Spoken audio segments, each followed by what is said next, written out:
अस्सलाम वालेकुम viewers, welcome back to my YouTube channel. कैसे हैं आप सब? उम्मीद है सब ठीक ठाक होंगे, खैर खैरियत से होंगे। आज मैं आपके साथ एक शॉर्ट कंप्लीट नॉवल रीड कर रही हूँ। उम्मीद है आप सभी को पसंद आएगा। ये एक फोर्स्ड मैरिज टाइप से नॉवल है, रूड हीरो, कजिन मैरिज और सडन निकाह टाइप सी। चलिए, उम्मीद है आप सभी को पसंद आएगी। अगर पसंद आए तो लाइक कीजिएगा, चैनल पर नया है तो चैनल को सब्सक्राइब कीजिएगा। चलिए अब अपना नॉवल स्टार्ट करते हैं। रात के 2:30 बजे जब वो कमरे में दाखिल हुआ तो वो सो चुकी थी। यकीनन वो थकन से इस कदर निढाल थी कि उसे नेहान के आने का पता तक नहीं चला था। आज उनकी शादी की पहली रात थी, मगर ये शादी एक कोई आम शादी जैसी नहीं थी, हरगिज़ भी नहीं थी। नेहान के लिए ये एक भारी रात थी। कहाँ वो शादी में शामिल हुआ था और कहाँ खुद उसकी ही शादी हो गई। शादी भी उस लड़की से जिससे उसका रस्मी सा ताल्लुक़ था। रस्मी भी क्या, कहीं आमना सामना हो जाता तो वो सलाम कर देता और वो वालेकुम अस्सलाम करके आगे निकल जाती। अमेरिका से पाकिस्तान लौटते हुए उसके वहमो गुमान में भी ये बात नहीं थी कि पाकिस्तान में क्या होने वाला है उसके साथ, मगर जो होना था वो हो चुका था और इसकी बात पर हरगिज़ खुश नहीं था। कुछ देर उसे घूरने के बाद वो गहरा सांस लेकर चेंज करने वॉशरूम में चला गया था। वो दिमागी तौर पर इस कदर थका हुआ था कि गर्म पानी का शावर लेकर शायद उसे सुकून मिलता। बाथरूम में पानी गिरने की मुसलसल आवाज़ ने उसे जगा दिया था। नेहान यकीनन आ चुका था और वो सोई पड़ी थी। वो हड़बड़ाकर उठ बैठी थी। पता नहीं इतनी परेशानी में उसे नींद कैसे आ गई थी। दादू ठीक कहती थी, वो नींद के मामले में कमज़ोर थी, किसी भी वक्त कहीं भी सो जाती थी। वो इसका सामना नहीं करना चाह रही थी, मगर इसके सिवा कोई रास्ता भी नहीं था। एक ऐसा इंसान जो चंद दिन पहले ही अमेरिका से आया था और वो उसे जानती तक नहीं थी कि वो कैसा है। चंद दिनों का आमने सामने होने से वो हमेशा रिजर्व से ही नजर आया था। ओ खुदाया, वो गहरा सांस लेकर रह गई थी। पानी गिरने की आवाज़ रुकी तो साथ ही उसका सांस भी गोया रुक गया था। अब यकीनन वो बाहर आता और वो उसे क्या कहती। इन्हीं सोचों में बाथरूम का दरवाज़ा खोलकर वो कमरे में आया और उसे जागता देखकर चौंका था। अस्सलाम वालेकुम, वो इतना ही कह सकी। वालेकुम अस्सलाम, गंभीर लहजे में जवाब देता हुआ वो कुर्सी पर सामने आन बैठा था और उनके दरमियान गहरी खामोशी थी। तुम कपड़े बदल लो अपने। नेहान ने खामोशी तोड़ी थी। जी अच्छा, वो बैठी रही थी। किस कदर ऑकवर्ड सिचुएशन थी ये। देखो, जो कुछ हुआ है वो हो गया। मैं कोशिश करूँगा तुम्हें मुझसे कोई तकलीफ़ ना हो, मगर मैं अमेरिका में किसी से कमिटमेंट कर कर आया था शादी की, और यहाँ जो कुछ हुआ है वो तुम जानती हो सब। हम दोनों के साथ जो हुआ वो अच्छा नहीं हुआ। मैं चाहता हूँ तुम ये बात कबूल कर लो कि तुम मेरे लिए बस इजाफी जिम्मेदारी हो और मैं अपनी जिम्मेदारियाँ निभाना जानता हूँ। तुम्हारी ज़रूरतों का मैं हमेशा ख्याल रखूँगा, और मगर इससे ज़्यादा मुझसे कोई उम्मीद मत रखना। वो बोलता जा रहा था और वो पत्थर की मूरत बनी सुन रही थी। वो जानती थी ऐसा ही होना था। वो उसे इल्ज़ाम नहीं दे सकती थी, न शिकवा कर सकती थी। मुश्किल वक्त में वो उसके लिए ढाल बना था। कोई ऐसा नहीं कर सकता था। जब सब 2 कदम पीछे हट चुके थे तब वो 1 कदम आगे आकर उसका हाथ थाम चुका था। मगर फिर भी वो एक लड़की थी और वो उसके ख्वाब भी थे। वो जब बोल रहा था तब वो कैसे उसे कहती, मेरे ख्वाबों का क्या। वो कुर्बानी दे चुका था बहुत बड़ी, और अब शायद उसके लिए सारी ज़िंदगी वो कुर्बानी देती ही रहेगी। ऐसा ही कुछ था। वो उसे गुड नाइट बोलकर कब का मुंह फेरे सो चुका था। सोचों और अंदेशों का तूफान था जो उसे परेशान कर रहा था। कुछ भी ज़िंदगी में उसकी मर्ज़ी जैसा नहीं हुआ था कभी। वो उसके सोने के कुछ ही देर बाद वहीं बैठे बैठे सो गई। नेहान नींद की गहराइयों में न जाने कब उसके इतने करीब आ गया था कि उसके नेहान एयरपोर्ट से बाहर आया तो ये शहर वैसा ही था जैसा वो छोड़ कर गया था। 2 साल का अरसा गुजरने में वक्त ही कितना लगता है। उसे भी एहसास नहीं हुआ था कि कब 2 साल बीत गए। उसने किसी को नहीं बताया था कि वो लौट रहा है। वो सबको सरप्राइज़ देना चाहता था। कैब करवा के वो घर के जानिब गामजन हुआ। गाड़ी जब हसन हाउस के सामने रुकी तो वो हैरान हुआ। काफ़ी गहमा गहमी और लाइटिंग की हुई थी। इस पर सबसे पहली नज़र तस्नीम बेगम की पड़ी थी, जो पहले तो हैरानगी से बुत बन गई थी और फिर झपट कर उसे गले लगा लिया था। तैमूर, हसन, दादू और बाकी सब भी उसे देखकर हैरानी और खुशी से दो चार थे। मुझे बता दिया होता मैं गाड़ी भेज देता। तैमूर हसन ने उसे गले लगाया था। मैं सरप्राइज़ देना चाहता था डैड, पर ये सब क्या हो रहा है। उसका इशारा लाइटिंग की तरफ था। हुरिया की मेहंदी है कल, दादू ने उसे अपने पास बैठाते हुए बताया था। कौन हुरिया? अय हाय, तेरे छोटे चचा की बेटी बाहर जाकर सब कुछ भूल गया। दादी ने उसके सर पर चपत रसीद की थी। नेहान वाकई ही भूल चुका था। याद भी कैसे रहती। वो यहाँ होता तब भी वो कम ही सामने आती थी, और फिर कभी फ़ोन पर भी किसी ने उसका जिक्र नहीं किया था। छोड़ो बेटा, जाओ फ्रेश हो जाओ, सफ़र की थकन होगी। तस्नीम बेगम ने उसे वहाँ से उठाया था। मैं तुम्हारे कपड़े प्रेस करके भिजवाती हूँ। माँ की बात सुनता हुआ वो सर हिलाता हुआ उठा और अपने कमरे की तरफ बढ़ गया। वो वाकई काफ़ी थकन महसूस कर रहा था और बिस्तर पे पड़ते ही सो गया। उसकी नींद के ख्याल से किसी ने भी उसे तंग नहीं किया था। वो 3 घंटे की भरपूर नींद लेकर नहान फ्रेश होकर हो गया था। नहाकर वो कमरे से बाहर निकला तो लाउंज में बातें करने की आवाज़ें आ रही थीं। यकीनन सब अंदर ही थे। जब वो लाउंज में दाखिल हुआ तो सब ही खामोश हो गए। क्या हुआ? वो हैरानगी से गोया हुआ। कुछ नहीं बेटा, बस ऐसे ही। तुम सुनाओ, थकन उतरी? तस्नीम बेगम ने बात को घुमाया था। हाँ, मैं अब फ्रेश हूँ, वो बाप के पास बैठते हुए बोला था। एक कप कॉफ़ी मिल सकती है? वो माँ से बोला था। हाँ, क्यों नहीं बेटा। खाना खाए बिना सो गए? मैं खाना लगवाती हूँ। नहीं मामा, सिर्फ एक कप कॉफ़ी चाहिए अभी। वो माँ को मना कर गया। तस्नीम बेगम ने हुरिया को आवाज़ दी। अस्सलाम वालेकुम। वो लाउंज के पास ही थी, कहीं जो जिन की तरह हाजिर हुई। सलाम यकीनन नेहान के लिए ही था। वालेकुम अस्सलाम। नेहान ने गौर से उसे देखा था। कहीं से लग ही नहीं रहा था कि कल इसकी मेहंदी थी। एक कप कॉफ़ी बना दो नेहान के लिए। जी मैं बना कर लाती हूँ। इससे पहले नेहान कुछ कहता तस्नीम बेगम ने उसे कॉफ़ी बनाने भेज दिया था। मैं इनकी ये फिजूल डिमांड पूरी नहीं कर सकता। कौन सी डिमांड बाबा? वो भी उनकी जानिब मतवज्जा हुआ। यार शादी की बात कर रहे थे, गहरा सांस भरा। तो क्या मसला है बाबा? नेहान ने बाप से पूछा था। अरे बेटा, बस जहाँ हूर की शादी हो रही है, लड़के वाले गाड़ी की डिमांड कर रहे थे। तो क्या हुआ, दे दें। इतनी परेशानी किसनी है इस बात पर? बात गाड़ी की नहीं है नेहान, पहले इस मौजू पर इनसे कोई बात नहीं हुई। वो ना भी कहते तो मैं दे देता, मगर उन्होंने मेहंदी से एक दिन पहले गाड़ी मांगी है, जिससे मुझे अच्छा नहीं लगा।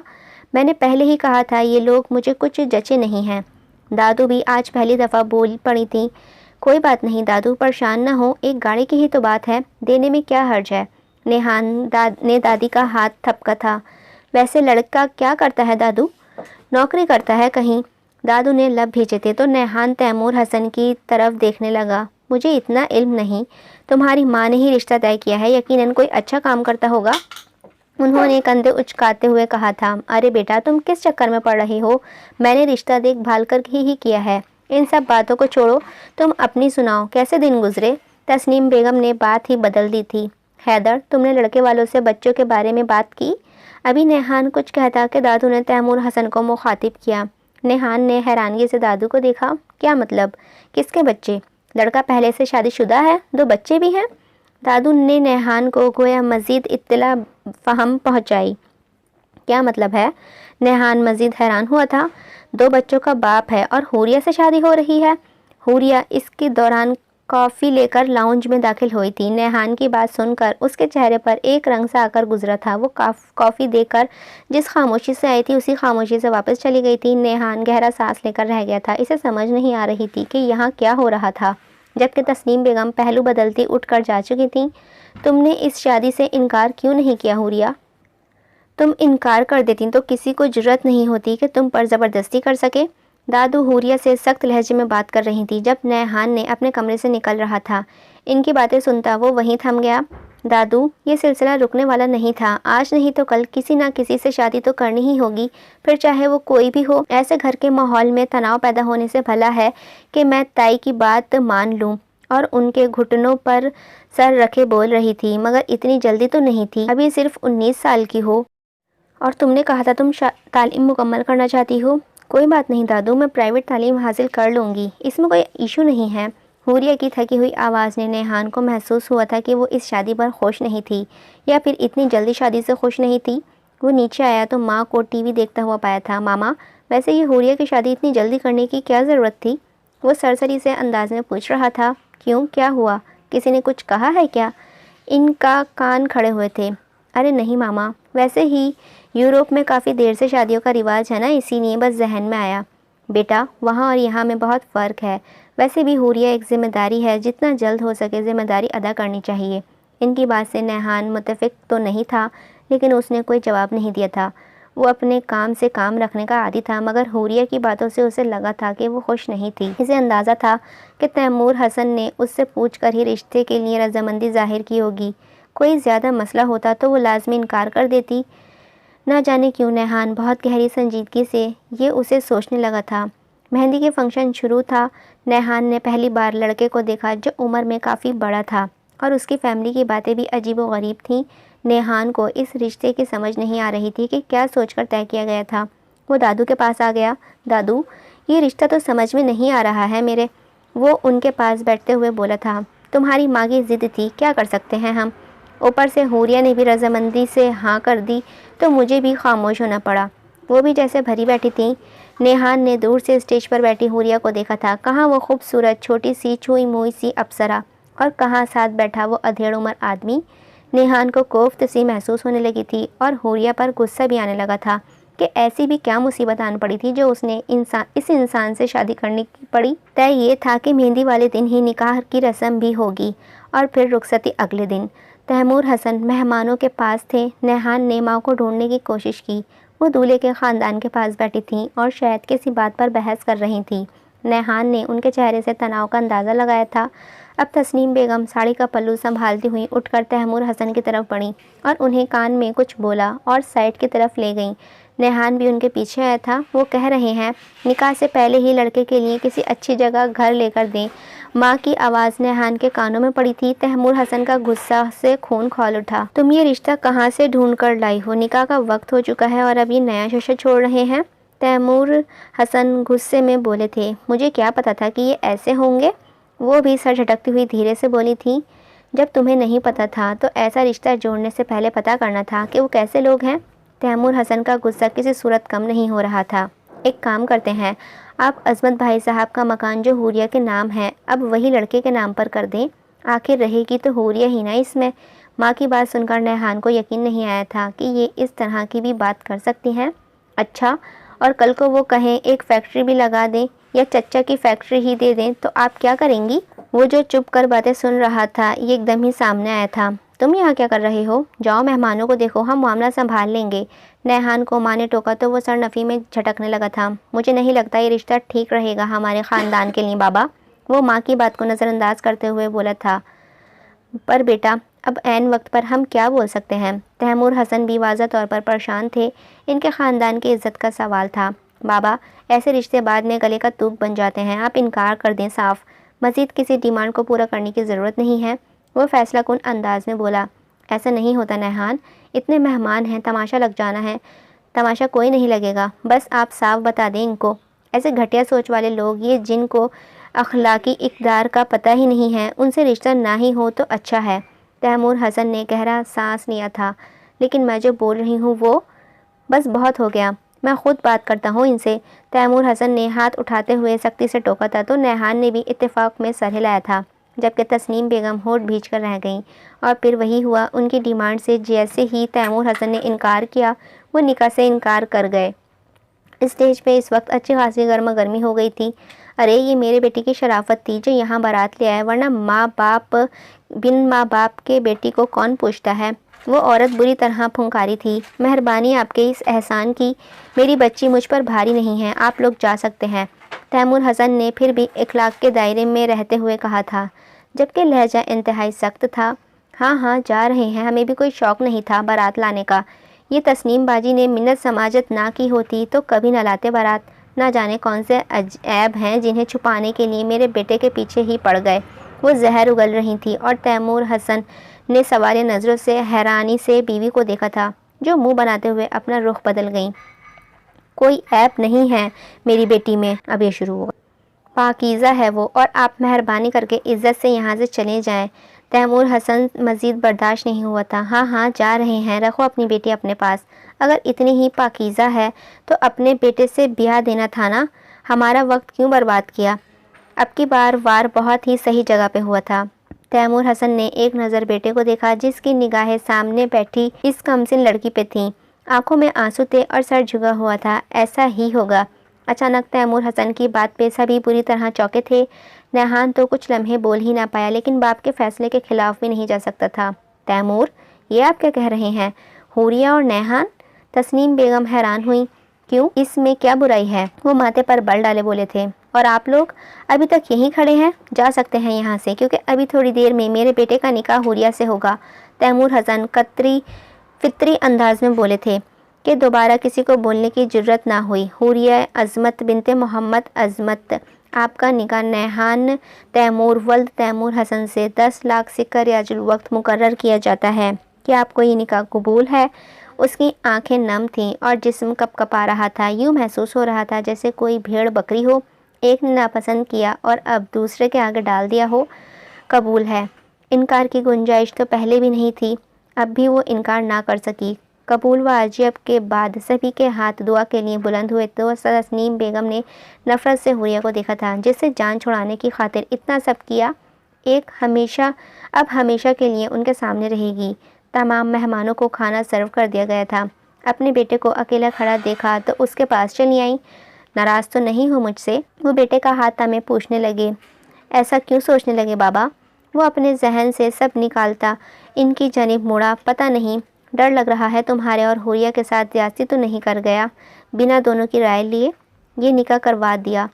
वो दिल की बात ज़बान पे ले आए थे बाबा। अगर एतराज़ होता तो कबूल है ना कहता। वो मुस्कुरा के उनके दिल से बोझ को सरका गया था। हमेशा खुश रहो बेटा, मुझे पूरा यकीन है हुरिया तुम्हारे लिए एक बेहतरीन हमसफ़र साबित होगी। बहुत साबिर और नेक बच्ची है। अल्लाह तुम दोनों के नेक नसीब करे, आमीन। वो उन्हें दुआ दे रहे थे और वो मुस्कुरा दिया क्योंकि उसके बाबा मुतमईन और आसूदा थे। रात के 2:30 बजे जब वो कमरे में दाखिल हुआ तो वो सो चुकी थी। यकीनन वो थकन से इस कदर निढाल थी कि उसे नेहान के आने का पता तक नहीं चला था। आज उनकी शादी की पहली रात थी, मगर ये शादी आम शादियों जैसी हरगिज़ नहीं थी। नेहान के लिए ये एक भारी रात थी। कहाँ वो शादी में शामिल हुआ था और कहाँ खुद उसकी ही शादी हो गई। शादी भी इस लड़की से जिसका उसका रस्मी सा ताल्लुक़ था। रस्मी भी क्या, कहीं आमना सामना हो जाए तो वो सलाम कर देता और वो वालेकुम अस्सलाम करके आगे निकल जाती। अमेरिका से पाकिस्तान लौटते हुए उसके वहमो गुमान में भी ये बात नहीं थी कि पाकिस्तान में क्या होने वाला है इसके साथ, मगर जो होना था वो हो चुका और इस बात पर हरगिज़ खुश नहीं था। कुछ देर उसे घूरने के बाद वो गहरा सांस लेकर चेंज करने वॉशरूम में चला गया। वो दिमागी तौर पर इस कदर थका हुआ था कि गर्म पानी का शावर लेकर शायद उसे सुकून मिलता। बाथरूम में पानी गिरने की मुसलसल आवाज़ ने उसे जगा दिया था। नेहान यकीनन आ चुका था और वो सोई पड़ी थी। वो हड़बड़ाकर उठ बैठी थी। पता नहीं इतनी परेशानी में भी उसे नींद कैसे आ गई। दादू ठीक कहती थी, वो नींद के मामले में कमज़ोर थी, किसी भी वक्त कहीं भी सो जाती थी। वो उसका सामना नहीं करना चाहती थी, मगर इसके सिवा कोई रास्ता भी नहीं था। एक ऐसा इंसान जो चंद दिन पहले ही अमेरिका से आया था और वो उसे जानती तक नहीं थी कि वो कैसा है। चंद दिनों का आमना सामना होने से वो हमेशा रिजर्व सा नज़र आया था। ओ खुदाया, वो गहरा सांस लेकर रह गई थी। पानी गिरने की आवाज़ रुकी तो साथ ही उसका सांस भी गोया रुक गया था। अब यकीनन वो बाहर आता और वो उसे क्या कहती। इन्हीं सोचों में बाथरूम का दरवाज़ा खुल कर वो कमरे में आया और उसे जागता देखकर चौंका था। अस्सलाम वालेकुम, वो इतना ही कह सकी थी। वालेकुम अस्सलाम, गंभीर लहजे में जवाब देता हुआ वो इससे कुर्सी पर सामने आन बैठा था और इनके दरमियान गहरी खामोशी थी। तुम कपड़े बदल लो अपने। नेहान ने खामोशी तोड़ी। जी अच्छा। वो बैठी रही थी। किस कदर ऑकवर्ड सिचुएशन थी ये। देखो, जो कुछ हुआ है वो हो गया। मैं कोशिश करूँगा तुम्हें मुझसे कोई तकलीफ़ ना हो, मगर मैं अमेरिका में किसी से कमिटमेंट करके आया था शादी की, और यहाँ जो कुछ हुआ वो तुम जानती हो सब। हम दोनों के साथ जो हुआ वो अच्छा नहीं हुआ। मैं चाहता हूँ तुम ये बात कबूल कर लो कि तुम मेरे लिए बस इजाफी ज़िम्मेदारी हो और मैं अपनी ज़िम्मेदारियाँ निभाना जानता हूँ। तुम्हारी इस ज़रूरत का मैं हमेशा ख्याल रखूँगा, मगर इससे ज़्यादा मुझसे कोई उम्मीद मत रखना। वो बोलता जा रहा था और वो पत्थर की मूरत बनी सुन रही थी। वो जानती थी ऐसा ही होना था। वो उसे इल्ज़ाम नहीं दे सकती थी, ना शिकवा कर सकती थी। मुश्किल वक्त में वो उसके लिए ढाल बना था। कोई ऐसा नहीं कर सकता था। जब सब 2 कदम पीछे हट चुके थे तब वो 1 कदम आगे आकर इसका हाथ थाम चुका था। मगर फिर भी वो एक लड़की थी और उसके ख्वाब भी थे। वो जब बोल रहा था तब वो कैसे उसे कहती, मेरे ख्वाबों का क्या? वो कुर्बानी दे चुका था बहुत बड़ी, और अब शायद उसके लिए सारी ज़िंदगी वो कुर्बानी देती रहेगी। ऐसा ही कुछ था। वो उसे गुड नाइट बोलकर कब का मुंह फेरे सो चुका था। सोचों और अंदेशों का तूफ़ान था जो उसे परेशान कर रहा था। कुछ भी ज़िंदगी में उसकी मर्ज़ी जैसा नहीं हुआ था। वो उसके सोने के कुछ देर बाद ही वहीं बैठे बैठे सो गई। नेहान नींद की गहराइयों में ना जाने कब उसके इतने करीब आ गया कि उसके बदन की खुशबू ने उसे जगा दिया। आंखों में फैला हुआ काजल चेहरे पर उतर चुका था। यकीनन वो रोते हुए सोई थी। मेकअप ख़राब हो चुका था, मगर इसका उसे मानना पड़ा, वो खूबसूरत थी। नींद की बारिश में भीगी हुई लड़की, कंधे से ढलका हुआ भारी शादी का लिबास और दावत नज़ारा देता हुआ हुस्न, वादियों सा उजला बदन, वो बेइख्तियार ही निगाहों का जावियों में बहने लगा था तो उसने नज़रें चुरा लीं। शायद रोते रोते सो जाने वाली हर लड़की ही खूबसूरत होती है। उसे समझ नहीं आया था, वो कुछ नहीं कर सकता था। मोहब्बत कोई ऐसी चीज़ नहीं थी कि इरादे से कर ली जाए। वो यहाँ कुछ दिनों के लिए लौटा था और एक ऐसे रिश्ते में फंस चुका था जो उसने कभी ख्वाब में भी नहीं सोचा था। गलती इसकी अपनी थी, ना वो इस मसले में टांग अड़ाता, न ऐसा कुछ होता, मगर वो अपनी फितरत से मजबूर था। वो जिस माहौल से आया था वहाँ ज़्यादती पर चुप रहना नहीं सिखाया जाता था। नेहान तैमूर, अब क्या करोगे? इसके चेहरे पर नज़रें जमाए हुए उसने खुद से सवाल किया था। इसके पहलू में सोई हुई लड़की अब उसकी बीवी थी। कुछ दिन में उसकी वापसी फ़्लाइट थी।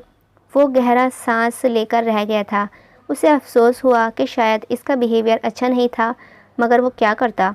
सब कुछ इतना अचानक हुआ कि उसे खुद शॉक्ड था और वो ऐसे ही रद्द-ए-अमल दे सकता था। अचानक उसने करवट बदली थी और उसका बाजू अपने सर के नीचे कर दिया। नेहान ने एक नज़र उसे देखा। उसे सिगरेट की तलब हो रही थी, मगर वो उसके बाजू से लिपट चुकी थी। वो चाहते हुए भी बाजू नहीं छुड़ा पाया था और उसे यूं ही तकते वो भी आंखें मीच गया। सुबह आंख खुलने पर उसे पता चला कि वो नेहान के बाजू से लिपटी हुई थी। एकदम बिदक कर पीछे हटी। नींद पता नहीं ऐसे कैसे आई थी। वो शुरू से दादू के साथ सोती थी, उनके बाजू से लिपट कर। उसकी आदत थी। पता नहीं वो क्या सोच रहा होगा मेरे बारे में।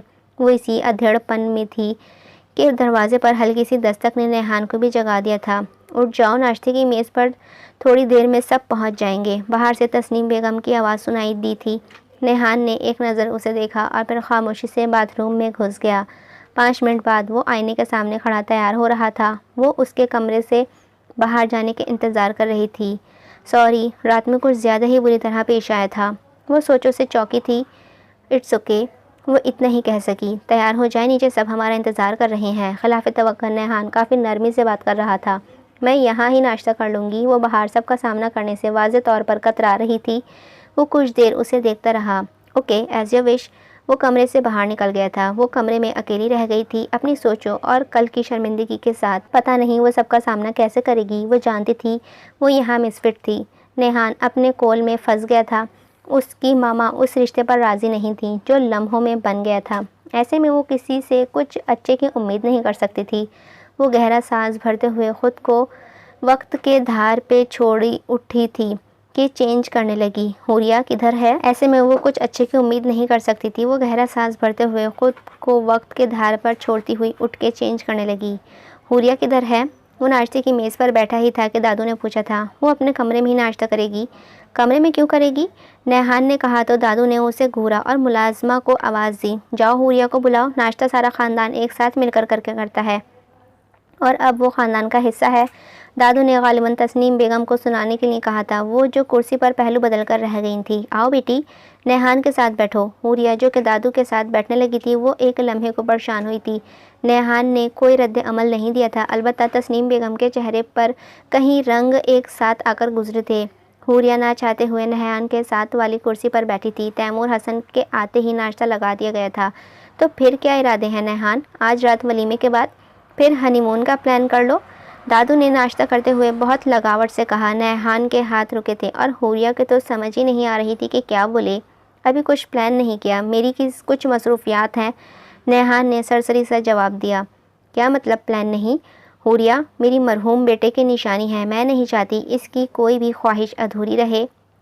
नेहान ठीक कह रहा है, इसके कुछ काम होंगे। इस बार तस्नीम ने भी चुप नहीं रहा गया था। नेहान, मैं क्या बोल रही हूँ? दादू ने तस्नीम की बात नज़रअंदाज की थी। नेहान ने एक नज़र हुरिया को देखा। जहाँ ये कहेंगे चले जाएंगे दादू। वो उसी पे डाल गया। हुरिया तो एकदम ही बौखला गई। बोलो हूर। दादू अब उसे मुखातिब थी। इनका बस नहीं चल रहा था कि फटाफट उसे अभी ही हनीमून पे भेज दें और हुरिया को समझ नहीं आ रही थी कि वो क्या बोले।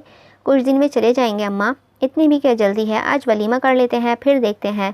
तैमूर हसन ने पहली बार ज़बान खोली थी। हुरिया ने शुक्र अदा किया था। वैसे भी तैमूर हसन बहुत ही सुलझे हुए नरम तबीयत के इंसान थे। हुरिया को वैसे भी वो अपनी बेटी जैसा ही प्यार करते थे। जब इतना कुछ हुआ था तब तैमूर हसन ही थे जिन्होंने उसे कबूल करने में किसी हिचकिचाहट का मुजाहरा नहीं किया था। माँ और फिर बाप के गुजर जाने के बाद एक वही थे जो उसका हर तरह का ख्याल रखते थे। दादू ने सर हिलाया। चलो कोई बात नहीं, मैं वैसे ही पूछ रही थी। नेहान, तुम फ्री होकर ऑफिस चक्कर लगाना, एक बंगले के लिए मुझे तुम्हारी मदद चाहिए होगी। तुम्हारी डिग्री मुकम्मल हो चुकी है वैसे भी, सो मैं चाहता हूँ जब तक तुम यहाँ हो कुछ मामूलात देख लो। तैमूर हसन ने नाश्ता ख़त्म करते हुए नेहान को मुखातिब किया था। मैं आ जाऊँगा डैड, फ़िक्र न करें, नेहान ने जवाब दिया तो तैमूर हसन ने उठते हुए उसके कंधे पर थपकी दी थी और बाहर निकल गए थे। इन्हें आज वलीमे के लिए भी सारे इंतज़ामात देखने थे, जबकि नेहान से पहले ही हुरिया भी नाश्ते की मेज़ से उठ चुकी थी। वलीमे की सादा सी तकरीब के बाद वो लोग घर आ गए थे, जबकि नेहान अपने किसी दोस्त की तरफ चला गया था। शाम में हल्की फुल्की बारिश में शहर भीगने लगा था। उफ़, ये लाहौर शहर और बारिश, हुरिया बारिश और लाहौर दोनों की दीवानी। जो कुछ हो रहा था इसके बाद ये मौसम उसके लिए बहुत राहत था। नेहान के कमरे के अकब में एक छोटा सा गार्डन और झूला उसने पहली बार देखा था। वो झूले पर बैठी बारिश में भीगने लगी थी, इस बात से बेखबर कि नेहान अभी अभी बाहर से आया था और बेइख्तियारी उसे बारिश में भीगता देखकर चला जा रहा था। लिबास उसके सहर अंगेज बदन पर बोसा दे रहा था और जुल्फ़ें भीग कर इसकी सुराहीदार गर्दन को चूम रही थीं। दिल में अजीब सी गुदगुदी हुई। नेहान को मानना पड़ा, वो लड़की वाकई बेहद खूबसूरत थी। वो कल से इस शीशोपंज में गिरफ्तार था कि ये रिश्ते को कैसे साथ लेकर चले। वो इन मर्दों में से भी नहीं था कि औरत को उस जुर्म की सज़ा दे जिसमें उसका कसूर ही ना था। नरम दिली उसे तैमूर हसन से जीन्स में मिली थी। वो कुछ ऐसा चाहता था जिससे किसी का दिल आज़ारी ना हो, जबकि वो ये भी महसूस कर चुका था कि उसकी माँ का रवैया हुरिया के साथ अच्छा नहीं था और वो जानता था उनकी ज़िद बहुत बुरी थी। तैमूर हसन, नेहान और फिर दादू की वजह से वो खामोश थी, मगर ये खामोशी तूफ़ान से पहले की थी। उसे उनसे कुछ अच्छी उम्मीद ना थी। हूर, जब वो कमरे में दाखिल हुई तो नेहान पहले से ही बेड पर नीम दराज था। वो अभी लौटा था। वलीमे के बाद ही वो तो दिन निकल गया था और अब रात गए वो लौटा। वो आज का सारा वक्त पुराने दोस्तों के साथ गुजार कर आया था। क्या मैं आपके लिए खाना ले आऊँ? इसकी मायनेखेज़ी निगाहों से बचने के लिए वो फ़ौरन ही बोली थी। वो दादू ने बोला कि कुछ पूछ लूँ आपसे। कंफ्यूज सी बोलती हुई वो नेहान को छोटी सी बच्ची लगी। दादू ना बोलती तो ना पूछती। नेहान ने मोबाइल से निगाहें हटाकर उसे देखा। नहीं, मतलब पूछती मैं। तुम इतनी डरी सहमी क्यों हो? माना कि मैंने ना चाहते हुए तुमसे शादी की है और तुमसे पूछा नहीं गया, मगर मैं अब इतना भी कोई खूंखार इंसान नहीं कि तुम बकरी की तरह सहमी रहो मुझसे। नहीं, ऐसा तो नहीं है कुछ। वो फ़ौरन ही बोल दी थी। क्या मैं जाऊँ? वो इजाज़त तलब नज़रों से देखते हुए बोली थी। कहाँ जाऊँ? मतलब कमरे से बाहर? आपने कुछ खाना तो नहीं है? नेहान हंस दिया था। वो हैरानगी से उसे देखने लगी थी। ऐसा करो, 2 कप कॉफ़ी बना लाओ। 2 कप क्यों?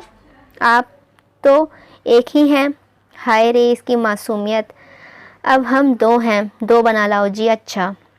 वो अब मज़ीद कोई सवाल किए बिना ही कमरे से भाग गई थी। नेहान के लिए इसका डर अजीब था। वो जहाँ से आया था वहाँ लड़कियाँ बहादुर और मॉडर्न थीं, ऐसी डरी सहमी नहीं रहती थीं। पता नहीं इसका क्या मसला है। वो हुरिया के बारे में सोचने लगा। वो जल्द ही कॉफ़ी बनाकर ले आई थी। इसे कप पकड़ा कर वो बेड की दूसरी तरफ बैठ चुकी थी। सो क्या सोचा है तुमने? आगे क्या करना है? वो अब उससे नॉर्मली बात कर रहा था। क्या करना है? वो हैरान हुई थी। अरे मतलब ज़िंदगी में आगे क्या इरादा है? मेरा तो कोई इरादा नहीं है, वो झट से बोली थी। तो नेहान ने हैरानगी से उसे देखा, जो कुछ नहीं सोच रही थी या शायद उसे बताना नहीं चाहती थी। नेहान का दिल क्या उसे तंग करे, सो संजीदगी से उसे देखते हुए बोला था। अच्छा, बच्चों के बारे में क्या प्लान है? कौन से बच्चे? वो परेशानी से उसे देखने लगी थी। अब जब कि हमारी शादी हो चुकी है तो अनकरीब सब किसी खुशखबरी के बारे में भी पूछेंगे। नेहान ने संजीदगी से चेहरे पर जमाए रखी थी। अस्तगफुरुल्लाह, आप कैसी बातें कर रहे हैं मेरे साथ? इसका रंग लाल हो गया था। नेहान ने बामुश्किल हंसी रोकी थी। तो ये बातें मैं किसके साथ करूं? इसका चेहरा मज़ीद लाल हुआ था नेहान की बात सुनकर। चलो सोचकर बता देना, नेहान ने मोबाइल उठाते हुए कहा था। वो सुर्ख चेहरा लिए हुए कप उठाकर बाहर भागी थी। तो इसके इस अंदाज पे नेहान मुस्कुराता रह गया था। हुरिया गाल के नीचे हाथ रखे ख्वाबों की मुसाफिर बनी हुई थी। खुली जुल्फ़ों के शरीर सी एक लट उसके लबों पर बेपरवाही से बोसा दे रही थी। नेहान तैमूर, जिसकी आंख नींद से खुली थी, उसे बेखबरी पर अपनी तरफ सोता देखकर मबहूत सा हो गया था। इसकी निगाहें फिसलती हुई बूंद की तरह उसके होठों से गर्दन और फिर नीचे की तरफ सफ़र करने लगी थी। तो उसने खुद को टोका था। उसने अपनी निगाहों को काबू में रखते हुए हाथ बढ़ाकर इसके लबों पर शरारत करती बालों की लट को हटाया था और ऐन इसी वक्त हुरिया की आंख खुली थी और उसने एक ज़ोरदार चीख मारी थी। नेहान बितक कर पीछे हटा था, मगर हुरिया इस कदर घबरा गई थी कि उसकी चीखें नॉन स्टॉप रेल की तरह भागने लगी तो मजबूरन नेहान को उसके मुंह पर हाथ रखना पड़ा। क्या तुम पागल हो गई हो? नेहान गड़बड़ा गया था। सब सोए हुए होंगे, तुम ऐसे चिल्ला रही हो जैसे पता नहीं कौन सी आफत तुम्हारे सन पर आन गिरी है। वो खफा सा बोला था। आप क्या करने की कोशिश कर रहे थे मेरे साथ? हुरिया ज़रा होश में आई तो झट से उसका हाथ लबों से परे करते हुए बोली थी, मैं कुछ नहीं कर रहा था। आप कुछ कर रहे थे। क्या कर रहा था? नेहान ने उसकी आंखों में झांका, जो कच्ची नींद से बेदारी की वजह से हल्की सी गुलाबी हो रही थी। या खुदाई आंखें, वो खुद को टोक गया था। आप मेरे साथ? वो कुछ कहते कहते रुक सी गई थी। हाँ बोलो, क्या मैं तुम्हारे साथ? वो मज़ीद गंभीर लहजे में पूछ रहा था। परे हटें आप और इधर दूर होकर ज़रा सोया करें प्लीज़। वैसे तुम्हारी इत्तला के लिए अर्ज़ है कि मैं नहीं, तुम इस तरफ आई हो। जी नहीं, वो तुनक कर बोली थी और फिर उसकी तरफ मुड़ी, जो धीमा धीमा सा मुस्कुरा रहा था। आप किस हक़ से ऐसा कर रहे थे मेरे साथ? वो रवानी में बोलते हुए फिर चुप कर गई थी। इसे अज़वाजी हुकूक कहा जाता है। जी नहीं, वो फिर रवानी में बोली थी। जी हाँ, वो उसके इनकार पर इकरार करवा रहा था। क्या मसला है आपका? वो नींद से डोल रही थी। मसला ये है कि तुम खर्राटे बहुत लेती हो मैडम, और ऐसा लगता है जैसे रेल का इंजन कमरे में घुस गया हो। अब की बार वो नई बात छिड़ गया। क्या? सच्ची मुच्ची? उसकी बड़ी सी आंखें हैरानगी से फैल गई थी। उफ नेहान तैमूर, ये लड़की मजाक भी नहीं समझती। नेहान ने आह भरी तो हुरिया शर्मिंदा से हुई थी। वो वाकई बहुत बेवकूफ़ थी। सो जाएं आप। वो ज़रा दूर होकर लेट गई थी और उसे देखने लगी थी। तो मुझे घूरना बंद करोगी? नेहान ने आंखें बंद करने के बाद महसूस किया कि वो उसे ही घूर रही थी। आप सो जाएं, मैं भी सो जाऊंगी। नेहान ने आंखें खोलकर उसे देखा था। तुम्हें लगता है तुम सो जाओगी तो मैं तुम्हारे साथ ऐसा वैसा कुछ करूँगा?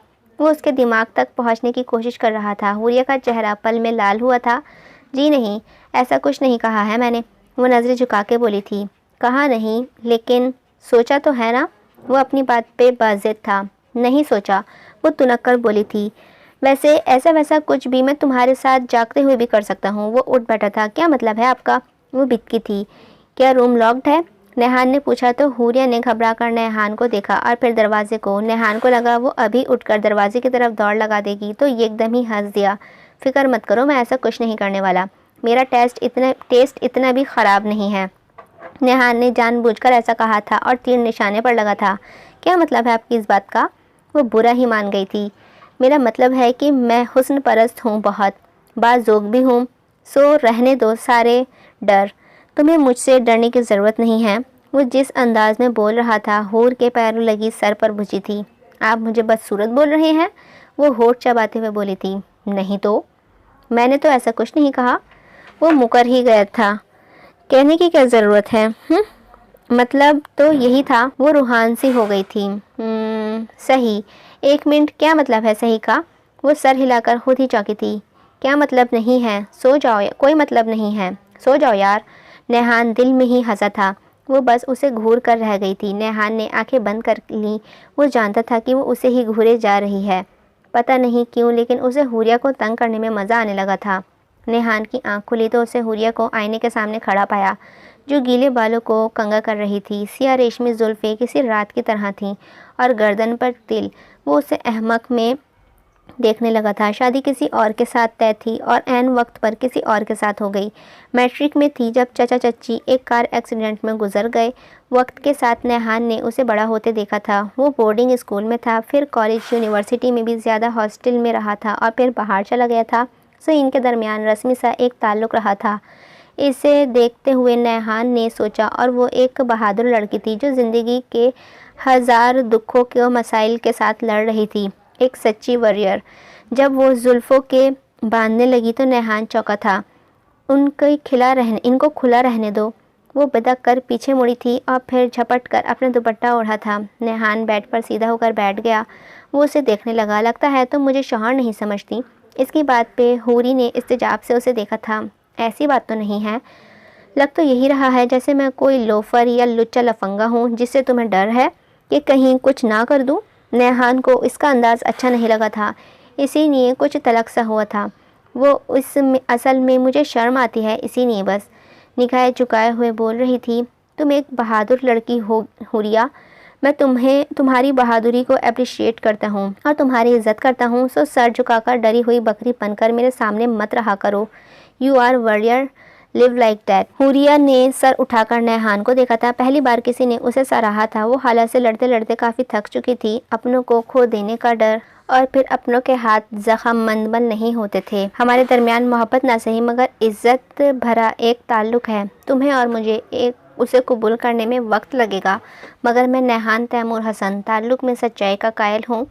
मेरी तरफ से तुम पर कोई पाबंदी नहीं है। तुम अपनी पसंद से जैसे ज़िंदगी चाहती हो जी सकती हो। मैं तुम्हें सपोर्ट करूँगा। मैं जानता हूँ ये मुश्किल है मगर इट्स ओके। होता है कभी कभी ऐसा भी। सब कुछ मर्ज़ी के हिसाब से तो नहीं होता ज़िंदगी में। तुम्हें खुश रहना सीखना चाहिए। वो धीमे लहजे में बोल रहा था। हुरिया नैहान की इज्जत करती थी, मगर आज उसकी बातें सुनकर शुक्रगुजारी का एहसास भी हो रहा था। वो बेड से उठा और 2 कदम लेकर उसके सामने आन खड़ा हुआ। उसे अपने इतने करीब पाकर एक लम्हे को हुरिया की सांसों में तेज़ी आई थी। तुम्हें मुझसे डरना नहीं चाहिए लड़की। जी जी जी जी। हुरिया हकला कर रह गई थी। नैहान हल्के से मुस्कुराया था। बहादुर निगाहें चुराकर नहीं, नज़रें मिलाकर बात करते हैं। हुरिया की कांपती झुकी हुई पलकों के इर्तिहाज को देखते हुए वो बोला तो हुरिया ने निगाहें उठाकर उसे देखा था। थैंक यू, वो इस कदर ही बोल पाई। खुश आमदीद ज़ौजा मोहतरमा, वो शगुफ्तगी से कहता हुआ बाथरूम की जानिब मुड़ा तो हुरिया ने गहरा सांस लिया था। नैहान बाहर से आया तो माँ को हुरिया पर चीखता हुआ देखकर पहले तो तशद्दुद रह गया था। बेटे को देखकर तस्नीम बेगम एकदम ही चुप हो गई। नैहान ने एक नज़र माँ को फिर हुरिया को देखा। ये क्या हो रहा है? वो हुरिया के पास जा खड़ा हुआ था। कुछ नहीं बेटा, बस ऐसे ही। तुम कब आए? तस्नीम बेगम ने बात बदली थी। मामा, आप हुरिया पे ऐसे कैसे चिल्ला सकती हैं? ये इस ख़ानदान की बहू है और वो भी इस अंदाज में जैसे इसे पता नहीं कौन सा जुर्म सरजर्द हो गया हो। नैहान का लहजा कुछ हद तक सख्त हुआ था। कुछ नहीं, बस ऐसे ही, मुझसे गलती हुई थी बस। हुरिया ने बीच में बोल के मामला रफा दफा करना चाहा। गलती कोई भी हो, मुझे पसंद नहीं है ऐसे किसी पर चिल्लाना, और वो भी घर के नौकरों के सामने। वो बहुत मायूस होता देख रहा था। अच्छा, अब तुम्हें अपनी माँ की बातें भी नापसंद होने लगी हैं? बात ये नहीं है मम्मा, मुझे अच्छा नहीं लगा, और अगर कोई मेरी बीवी के साथ बुरा बर्ताव रखेगा तो मैं। वो बोलते बोलते ही एकदम ही रुका था और बात अधूरी छोड़ते हुए हुरिया की जानिब मुड़ा और उसका हाथ पकड़कर रूम में ले आया। तस्नीम बेगम सुलग कर रह गई थी। तुम्हारा क्या मसला है? कोई कुछ भी कहेगा तुम सुनती रहोगी? रूम में आते ही वो हुरिया पर चढ़ दौड़ा था। वो इस ख़ानदान की बड़ी हैं नैहान, वो डांट सकती हैं। हुरिया इतना ही कह पाई थी कि नैहान ने उसे कमरे में हाथ डाले अपने जानिब खींचा था। बात इतनी है ज़ौजा कि इंसान को जगह और वक्त देखकर ही कुछ कहना चाहिए। ऐसे तुम कैसे सरवाइव करोगी यार ज़िंदगी में? उसका लहजा बरहम था लेकिन इसका लम्स नरमी लिए हुए था। हुरिया क्या बोलती, उसे तो आदत थी इस सब की। कुछ नया तो नहीं हुआ था। नया शायद बस ये हुआ था कि कोई उसके लिए पहली बार बोला था, जबकि इस वक्त उसकी नज़दीकी से वो बहुत ही बुरी तरह घबरा रही थी। अपने लिए स्टैंड लो ज़ौजा, वरना मेरे पास बहुत से तरीके हैं तुम्हें राह रास्त पे लाने के। वो खफगी से उसे कहता धीरे से उसकी नाजुक कमर से हाथ हटाता हुआ बेड की जानिब बढ़ता अपने घड़ी उतारने लगा, जबकि वो बेड पर दोनों हाथ जोड़े सर झुकाए जा बैठी। नैहान कुछ देर उसे देखता रहा, फिर उसके करीब जाता हुआ उसके पास बैठता हाथ थामते नर्म निगाहों से उसे देखने लगा। हुरिया, देखो, दुनिया को कुछ फ़र्क नहीं पड़ता आपसे, ना आपकी खुशी से ना गम से। मैंने तुम्हारी जिम्मेदारी कबूल की है तो मेरा फ़र्ज़ बनता है कि मैं तुम्हारा ख्याल रखूं, मगर हर जगह मैं मौजूद नहीं होऊंगा। तुम्हें अपने हक़ के लिए बोलना और लड़ना सीखना चाहिए, वरना दुनिया तुम्हें रोंद कर आगे निकल जाएगी। और जैसे मैंने कहा, किसी को कुछ फ़र्क नहीं पड़ेगा इससे, तो इस बात को समझो। वो मध्यम लहजे में बोल रहा था। हुरिया को पता नहीं चला कब उसकी आंखों से आंसू टपक रहे थे और वो बौखला गया था। क्या हो गया यार, बहादुर बनो, ऐसे मत करो। वो उसके आंखों को कोनों को आंसू चुनते हुए बोला था। रिश्तों के आगे लड़ना मुझे नहीं आता। नैहान ने गहरा सांस लिया था। लड़ो मत, मगर दफ़ा तो कर सकती हो अपना, बस वही कर लो। वो उसका हाथ थपकता हुआ उसे देख रहा था। अब चलो, आंसू साफ करो और ड्रेस बदल कर आ जाओ, हम बाहर जा रहे हैं। वो खड़ा होता हुआ बोला था तो हुरिया चौंकी थी। बाहर किधर? वो भी इस वक्त? ऐसे ही बस कहीं चलते हैं। मगर वो ताई ने बोला किचन में यार मैं उनको बता दूंगा, फिक्र ना करो। वो इनकार करना चाहती थी मगर पता नहीं क्यों वो नहीं कर पाई थी। वो उसे लिए हुए एक होटल में आया था। डिनर ऑर्डर करता हुआ वो अब हूरिया को देख रहा था, जिसके चेहरे पे इस वक्त बेहद खुशी थी। वो ओपन एरिया में बैठे थे। हूर ठंडी हवा के झोंकों को महसूस करते हुए मुस्कुरा रही थी, जैसे पहली बार यूं बाहर आई हो। अच्छा लग रहा है? वो ज़रा सा आगे होते हुए पूछ रहा था। बहुत ज़्यादा। नेहान, आपको पता है मुझे लाहौर शुरू से ही पसंद था। जब मैं छोटी थी ना तो मामा ने मुझे लाहौर की सारी कहानियाँ सुनाई थी और मेरा जी चाहता था कि मैं पूरा लाहौर घूमूं, हर जगह देखूं। और जब मामा पापा की डेथ हो गई और मैं यहाँ चली आई तो सारी ख्वाहिशें दम तोड़ गईं। कुछ भी नहीं बचा, सब ख़त्म होता चला गया। आज वो पहली बार अपने दिल की बातें नेहान से शेयर कर रही थी। नेहान ने उसे हाथ में अपना हाथ रखा तो वो ख्यालों से चौंकी थी। मैं वादा तो नहीं कर सकता, लेकिन इतना ज़रूर कहूँगा कि तुम्हारी ज़िंदगी को आसान बनाने की हर मुमकिन कोशिश करूँगा। वो सच्चे दिल से उसे कह रहा था, बिना किसी खोट के। अभी वो एक दूसरे में खोए हुए थे कि वेटर खाना सर्व करने लगा। दोनों ही मुस्कुराते हाथ पीछे कर गए थे। खुशगवार माहौल में खाना खाया गया और वो उसे आज के दिन बहुत अच्छा सा फील करवा कर वापस लौटा था। सुने, वो सोने के लिए लेट रहा था कि हूरिया ने उसे पुकारा था। जी सुनाइए। वो भी जी जान से बोला था, मैं वहाँ काउच पे सो जाऊँ? रात भर आप मेरी वजह से तंग होते हैं तो। वो कल की इसकी खर्राटों वाली बात पे अटकी हुई थी। मैंने कब कहा कि मैं तंग होता हूँ? वो अपनी मुस्कुराहट दबा के बोला, वो नींद नहीं ना आती आपको? मैं यहीं ज़ौजा, चुपचाप बिस्तर पे आओ। दूर होकर सोने के लिए शादी नहीं की है। वो उसे अपने बिस्तर की तरफ इशारा करते हुए बोला था। लेकिन दूरी तो रहेगी ना हमारे बीच हमेशा। वो ना जाने क्यों ऐसा बोल रही थी। ऐसा क्यों सोच रही हो? मियाँ बीवी में कोई दूरी आने लगी? क्यों दूरी आने लगी? वो उठ के उसके पास चला आया था कि जान सके अब उसके दिमाग में क्या चल रहा है। आपने तो दूसरी शादी भी करनी है। आप अमेरिका में कमिटमेंट करके आए हैं तो लाजमी बात है नज़दीकी भी उसी बीवी से बढ़ाई जाती हैं जो मन चाही हो। न जाने वो कैसे इससे इतनी बड़ी बात कह गई, जबकि वो छोटी से छोटी बात कहते भी 100 बार सोचती थी। कुछ पल खामोशी की नज़र हो गए। तुम क्या चाहती हो? क्या मैं वो कमिटमेंट निभाऊं? वो उसके बहुत करीब आता पूछ रहा था। मेरे चाहने या ना चाहने से क्या होगा? वो उन्हीं कदमों पे पीछे होते चली गई थी। बहुत कुछ। वो फिर भी आगे बढ़ रहा था कि वो एक कदम लड़खड़ाकर पीछे काउच पे जा गिरी। नेहान ने उसके एतराफ़ में बाजू रखे और अपने हिसार बनाया। मैंने अगर कोई कमिटमेंट की होती ज़ौजा तो कभी तुमसे शादी ना करता। मैंने तुम्हें जस्ट तंग किया था। और अगर ऐसा होता तो तुमसे बच्चों की बात क्यों करता? बच्चे? वो फिर बच्चों के जिक्र पे अटक गई थी। मुझे ना बच्चों का बहुत शौक़ है। छोटे छोटे, कोई यहाँ से कोई वहाँ हो, कोई मेरे पेट पे हो, कोई तुम्हारी गोद में।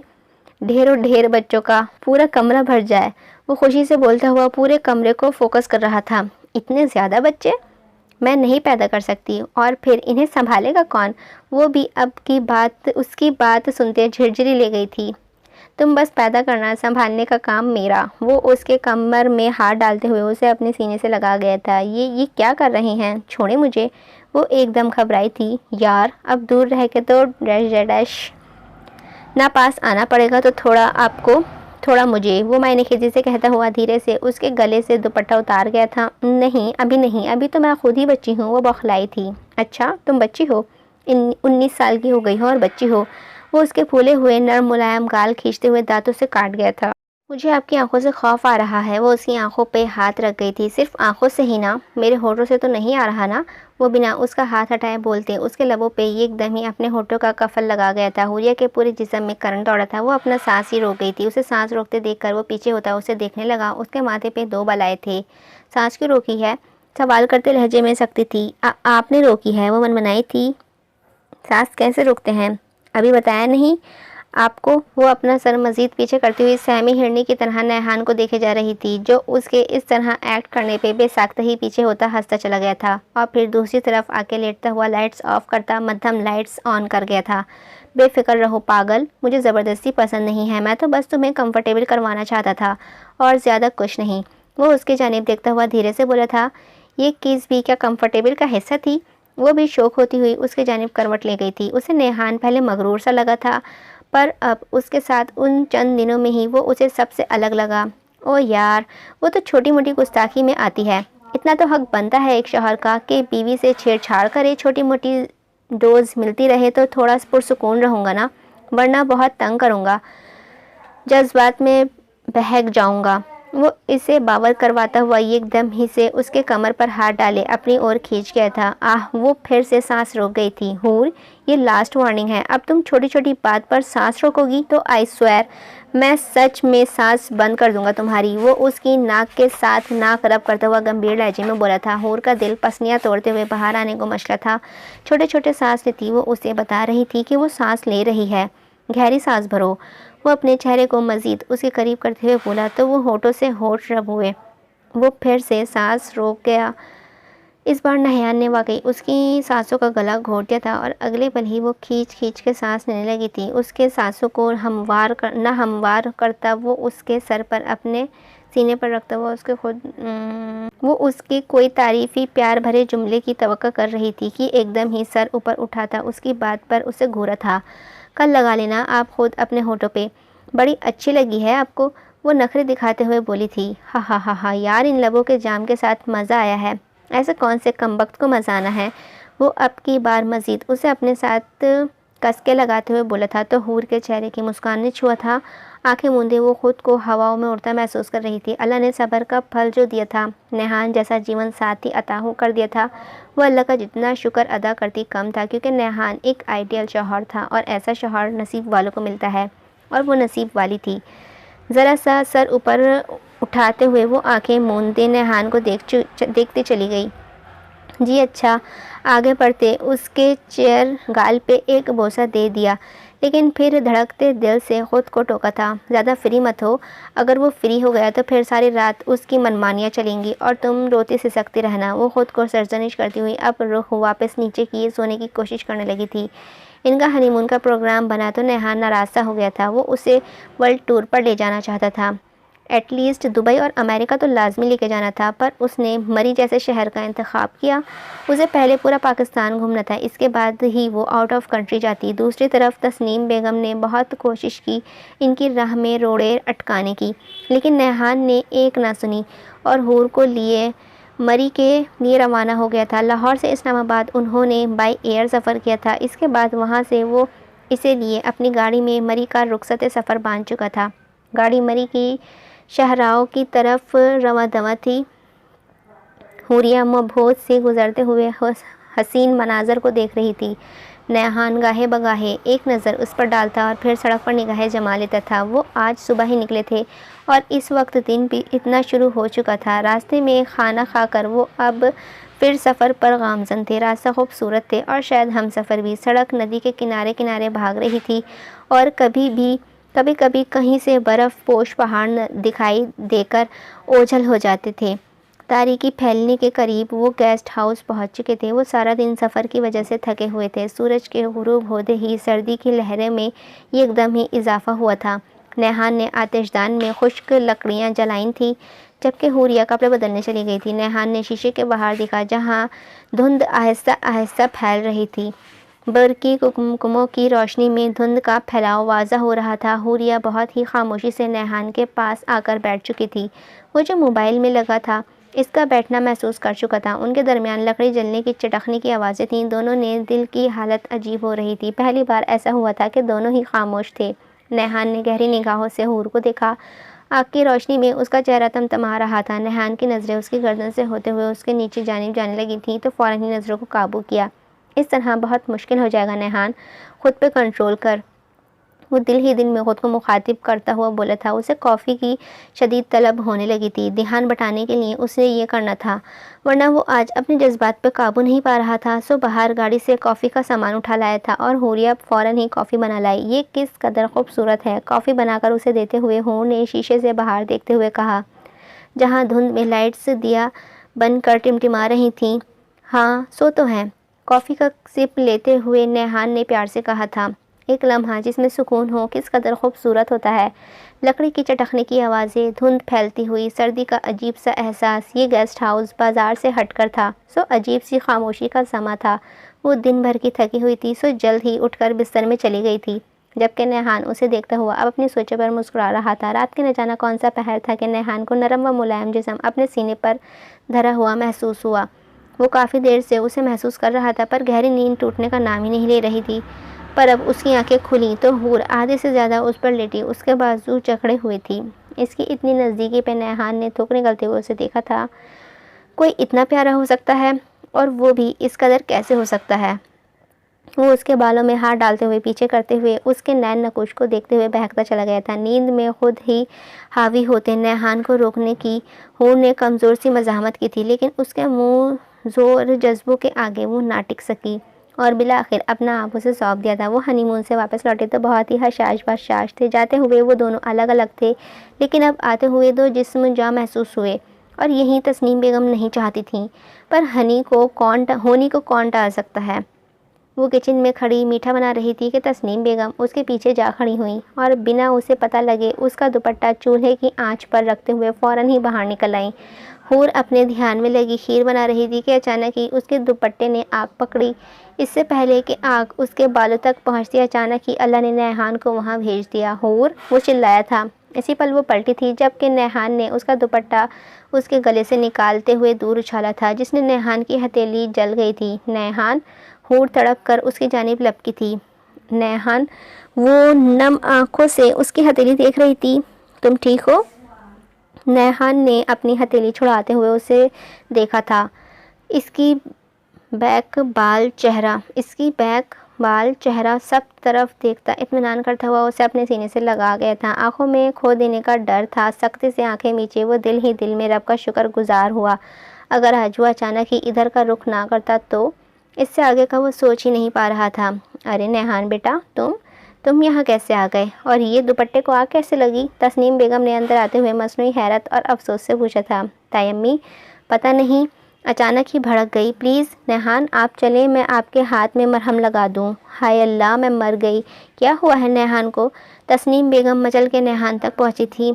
हाय, मेरे बेटे का हाथ जला दिया, कैसी मनहूस हो तुम। तुम्हारी वजह से मेरा बेटा। मम्मा, क्या हो गया है? इसमें हूर का क्या कसूर? वो एकदम ही माँ को टोक गया था। इसी का तो सारा कसूर है। मुझे शुरू से पता था ये मनहूस है। पहले माँ बाप को खा गई, फिर शादी वाले रोज़ अपने ही रिश्ते को खा गई, और अब तुम्हें। इनकी बातें हूर के दिल पर बर्ची की तरह लगी थीं। मामा, फॉर गॉड सेक, क्यों कुफराना बातें कर रही हैं? ये मनहूसियत लफ्ज़ बोलना ही गलत है। मैं ऐसी बातों को नहीं मानता। और रही हूर की बात, मेरे लिए अगर वो है तो मेरा लकी चार्म है, मेरी ज़िंदगी है, मेरे जीने की वजह है, मेरे होने वाले बच्चे की माँ है, जो मेरी नस्ल को, इस ख़ानदान की नस्ल को आगे बढ़ाने वाली है, मेरी कुल कायनात। वो एक एक लफ्ज़ पे ज़ोर देते हुए बोला था। उसकी सब बातों की एक ही बात तस्नीम बेगम के रोंगटे खड़े कर गई थी। हूर प्रेग्नेंट थी, मतलब वो दादी बनने वाली थी और उन्हें खबर ही ना हुई। वो हूर का हाथ थामे किचन से निकल चुका था, जबकि तस्नीम बेगम वहीं हक्का बक्का रह गई थी। ओ मेरे अल्लाह, शुक्र है कि मैं मुझसे गलत नहीं हुआ। हूर बच गई और मेरा पोता भी। अगर हूर को कुछ हो जाता तो क्या मैं ख़ुद को कभी माफ़ कर पाती? बिल आखिर अल्लाह ने उनके दिल पर लगी मोहर भी हटा दी थी, और अल्लाह जब चाहे जिसे चाहे हिदायत दे दे। तकरीबन 9 माह बाद हॉस्पिटल के कॉरिडोर में इस वक्त वो तीनों नफूस मौजूद थे, और कुछ ही देर में डॉक्टर ने बेटे की पैदाइश की जो खुशखबरी सुनाई थी, और हूर को भी मुकम्मल ख़तरे से बाहर करार दिया था। नैहान वहीं सजदे में गिर गया। वो जो अमेरिका वापस जाने वाला था, लेकिन अचानक हुई हूर से शादी पे और फिर इसका हक दिलाने के चक्कर में उसे तैमूर हसन के अचानक हार्ट की बीमारी ने उसके कदमों में जंजीरें डाल दी थीं, और फिर उसने अमेरिका को हमेशा के लिए खैराबाद कह दिया, क्योंकि परदेश तो वो काट लेता, लेकिन अपने कहाँ से लाता। और अब शादी के बाद बीवी और बच्चे छोड़ के जाने को उसका मन राज़ी ना हुआ, और उसने अपने बाबा का बिज़नेस ज्वाइन कर लिया। छोटे से बेबी को उठाता हुआ वो उसका चेहरा देख जा रहा था, जो इस वक्त नींद की वादियों में गुम था, जबकि हूर नीमवा आंखों से उसे ही देख रही थी।